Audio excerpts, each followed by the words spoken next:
पोहे दिसले की फक्त कांदा पोहे आठवतात का? मग ही रेसिपी नक्कीच करा. पाहुण्यांसाठी, मुलांच्या टिफिनसाठी, नाश्त्यासाठी उत्तम आहे.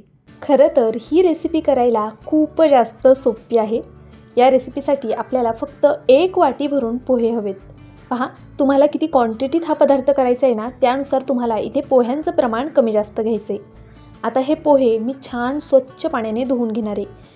2 ते 3 पाण्याने मी हे पोहे सर्व छान असे धुवून घेते आणि यातलं संपूर्ण पाणी आधी आपण निथळून घेऊया. तर पहा, इथे मी पोहे छान धुवून घेतले. यामध्ये अगदी थोडंसं पाणी घालायचं आहे आपल्याला. अशा पद्धतीने पहा, पोहे छान असे भिजले गेले पाहिजे, यासाठी मी यामध्ये थोडंसं पाणी घालून ठेवलं. आता हे पोहे जरा वेळ साईडला ठेवून देऊया आणि तशाच सेम वाटीने आपल्याला रवासुद्धा घ्यायचा आहे. इथे मी अर्धा रवा घेतलेला आहे, म्हणजे अर्धी वाटी रवा घेतला आहे. आपण पोहे 1 वाटी घेतले होते, रवा अर्धी वाटी घेतलेला आहे. म्हणजे थोडक्यात काय, तुम्ही ज्या क्वांटिटीमध्ये पोहे घ्याल त्याच्या अर्ध्या प्रमाणामध्ये इथे तुम्हाला रव्याचा वापर करायचा आहे. आणि आपल्याला या रव्यामध्ये दुप्पट पाणी घालायचं आहे. म्हणजे जितका रवा आहे ना, त्याच्या दुप्पट आपल्याला इथे पाणी घालायचं आहे.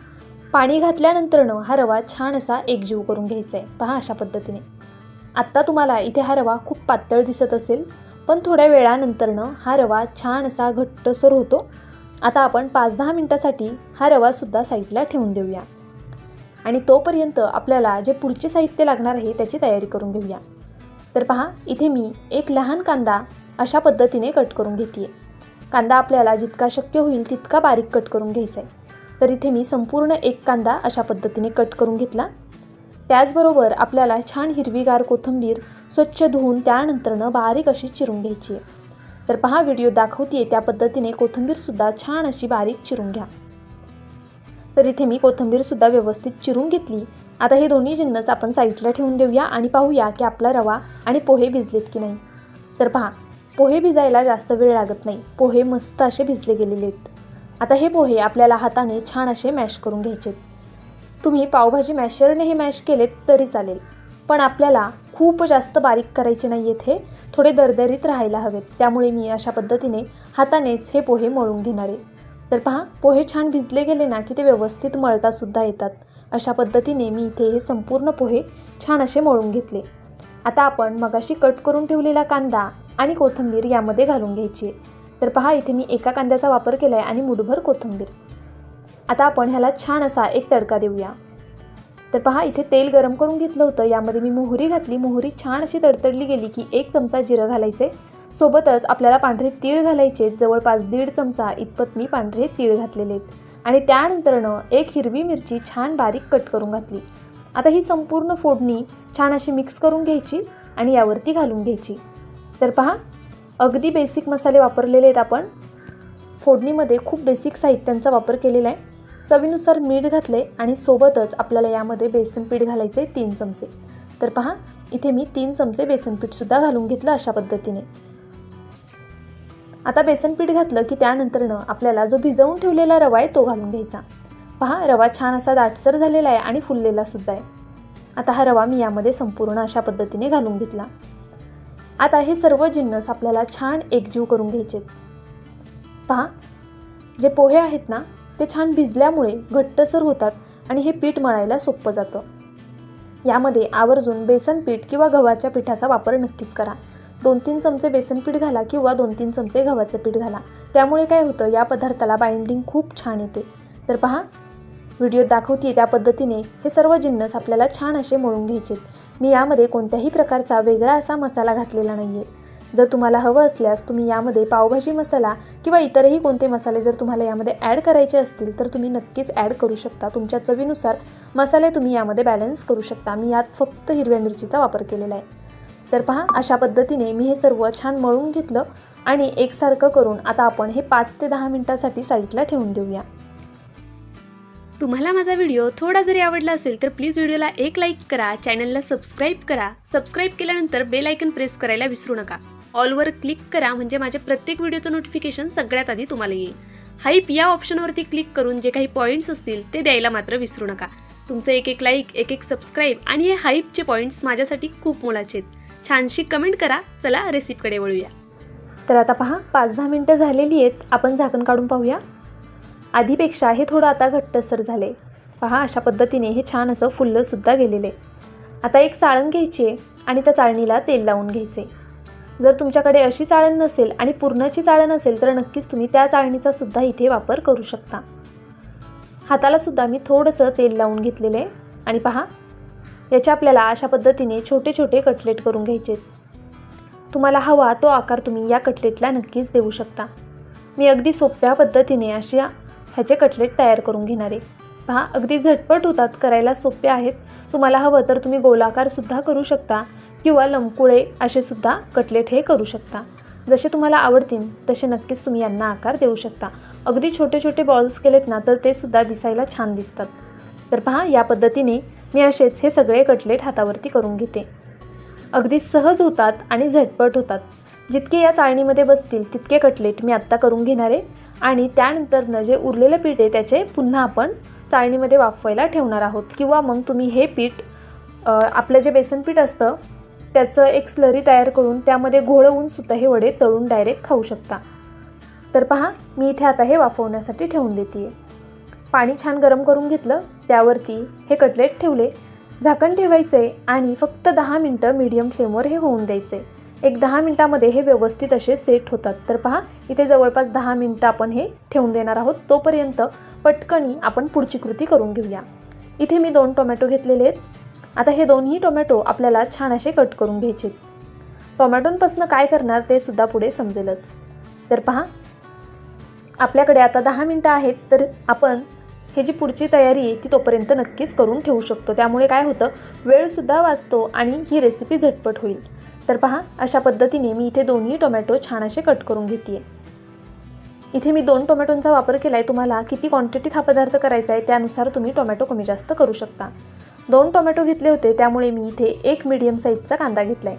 पहा, या पद्धतीने कांदासुद्धा मी कट करून घेतला. अगदी व्यवस्थित असा पहा आपण कांदा आणि टोमॅटो कट करून घेतलेला आहे. आता एक पॅन ठेवूया किंवा मग कढई घेऊया. कढईमध्ये केलं तरीसुद्धा चालणार आहे. आता यामध्ये मी कांदा आणि टोमॅटो घालून घेतला. यात मी सुरुवातीला अर्धी पळी तेलाचा वापर केलेला आहे. अर्ध्या पळी तेलामध्ये आपल्याला कांदा टोमॅटो दोन्ही छान असे मऊसूत भाजून घ्यायचे. त्यात पहा, मी 3 लाल मिरच्यांचा वापर केलेला आहे आणि सोबतच लसणाच्या पाकळ्या घातलेल्या आहेत. जर तुमच्याकडे लाल मिरची नसेल तर तुम्ही नक्कीच हिरवी मिरची वापरू शकता किंवा मग तुम्हाला मिरची वापरायची नसेल तर तुम्ही लाल तिखटाचा सुद्धा नंतर वापर करू शकता. इथे मी लाल मिरच्या वापरलेल्या आहेत आणि काही लसणाच्या पाकळ्या. हे सर्व आपल्याला छान असं भाजून घ्यायचे. पहा, टोमॅटो हलकासा मऊ होईपर्यंतच आपल्याला भाजायचे. रंग बदलेपर्यंत हे सर्व आपल्याला भाजायचं नाही आहे.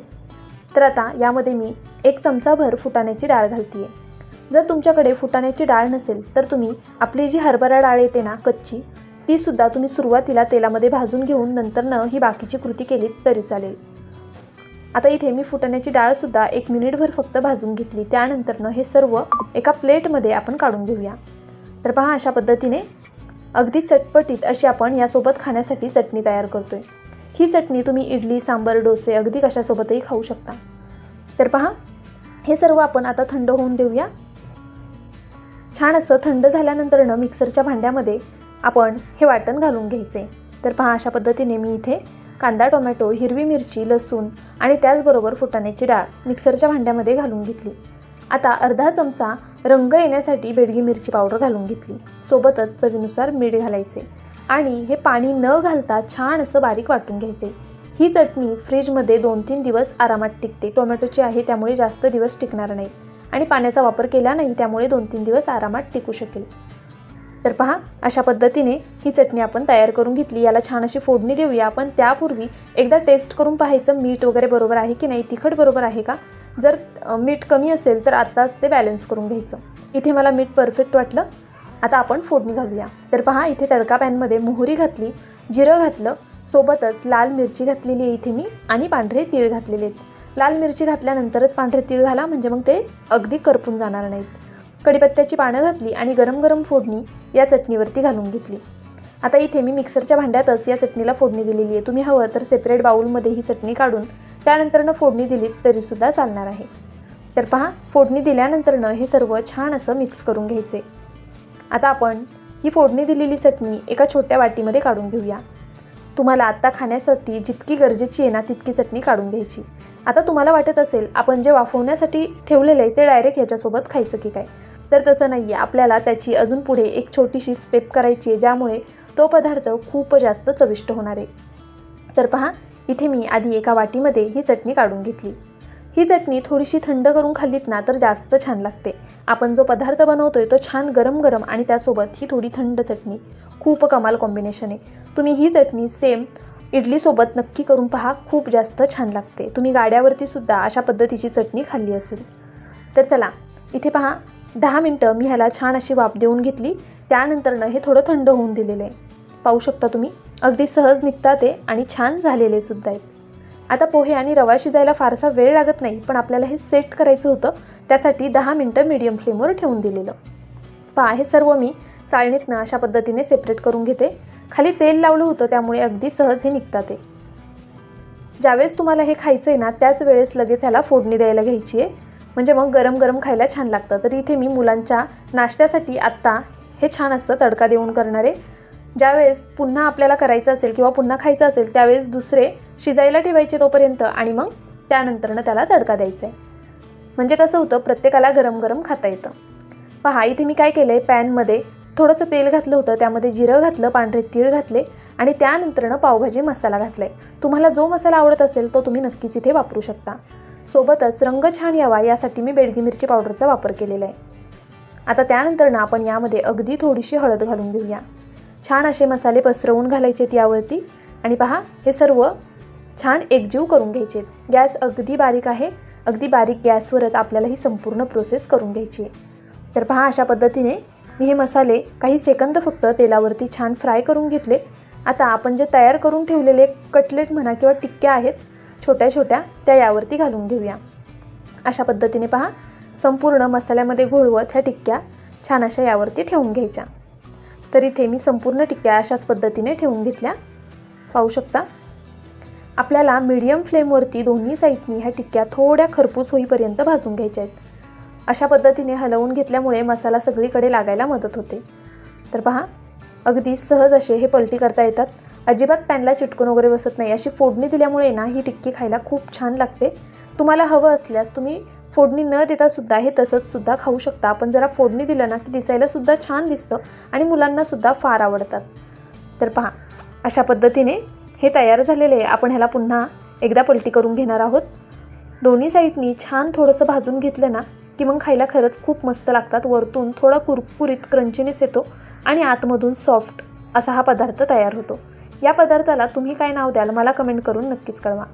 पहा, दुसरी साईडसुद्धा किती छान अशी भाजली गेलेली आहे. दोन्ही साईडनी अशाच पद्धतीने आपल्याला हे भाजून घ्यायचे.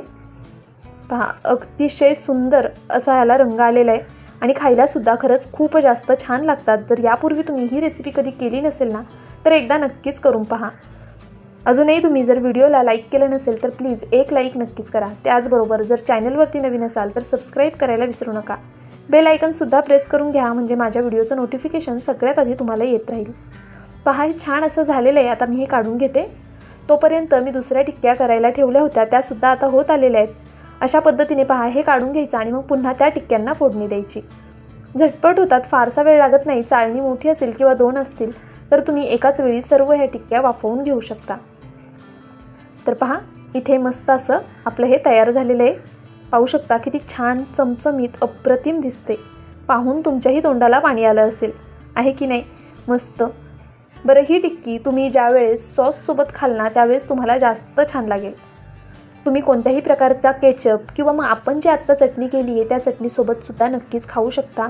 किंवा मग कोणत्याही प्रकारचा केचप असू द्या, पुदिन्याची चटणी असू द्या, त्यासोबतसुद्धा हे खायला खरंच खूप जास्त छान लागतं. तुम्ही हा पदार्थ असा नुसताच खाल्लात ना तरीसुद्धा कमाल आहे. मुलांना चहासोबत द्या, पाहुणे आल्यावरती त्यांनासुद्धा वेगळा नाश्ता म्हणून नक्कीच तुम्ही ही डिश करू शकता.